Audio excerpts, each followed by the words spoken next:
And if you take a few minutes just to do these few movements, I guarantee you that we restore some of that shoulder mobility. It'll feel better to perform in your sport and everyday life. Your posture improves. Try to take these few minutes at home. All you need is a foam roller. For our first release, we're gonna get into our lats. And how I like to do this is lay directly on my side like I'm setting up a side plank. I wanna get into the meaty part of that lat. And as I do this is I keep my arm relaxed over here so I could flex and extend to make sure. I place my hand in front, and instead of me rolling back and forth, I'm actually just gonna rotate my shoulder forward and then back. And this is gonna be way more effective than me having to fight back and forth here, because it's actually resisting against the foam roller if I try to do that. So I'm keeping my breath calm.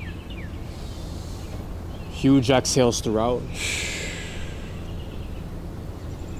From here, I'm going to take that foam roller, I lift myself off the floor, I move it up to my joint where that shoulder connects to the lat.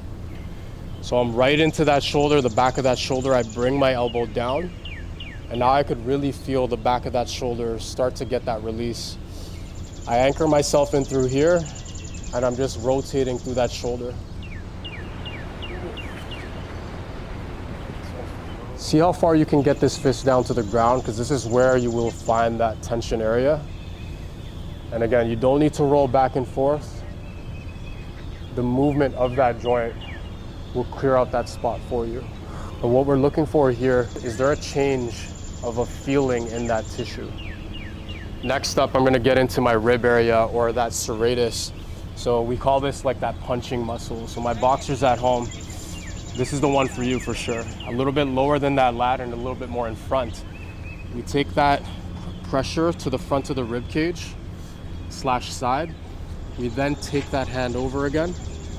This arm is in front, and all I need to do is flex and extend that top arm so that I can then rotate onto my rib cage.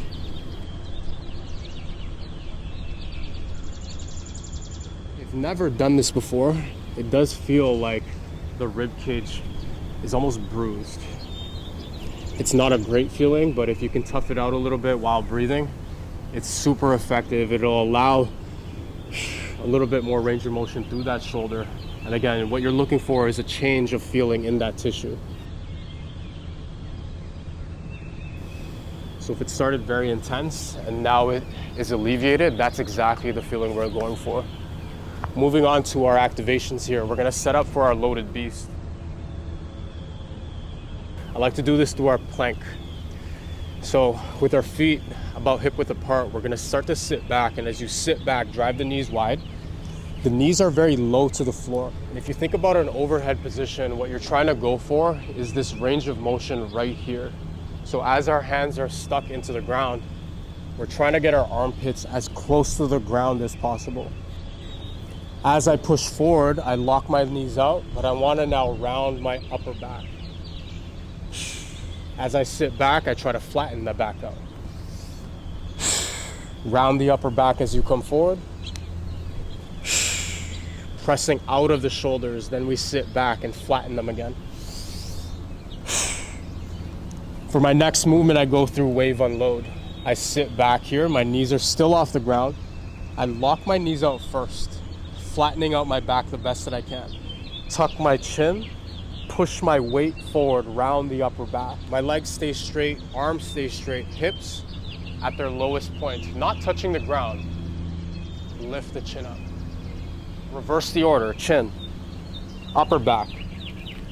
Find your flat back again, and then bend through. Let's try that again.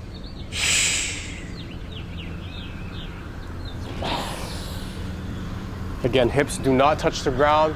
We tuck the chin, round the upper back, reversing the order, and we sit low.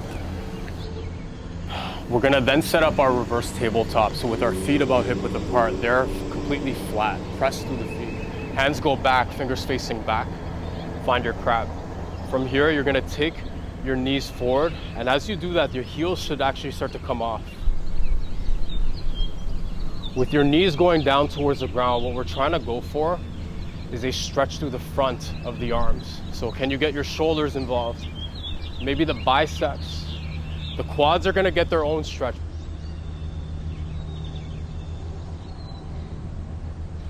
Let's go for one more rep. Huge inhale as you drop. Huge exhale as you come back. And then you can reset the wrists. Getting back into that same position, finding our crab, we lift one arm up in front of our face. As you start to lift the hips up, you're gonna reach this top hand down towards the ground, finding this rotation. And it'll allow you to stack your top shoulder over that bottom shoulder. From here, keeping your hips high, we lift up and circle out this top arm the best that you can. And then we center ourselves again, reset.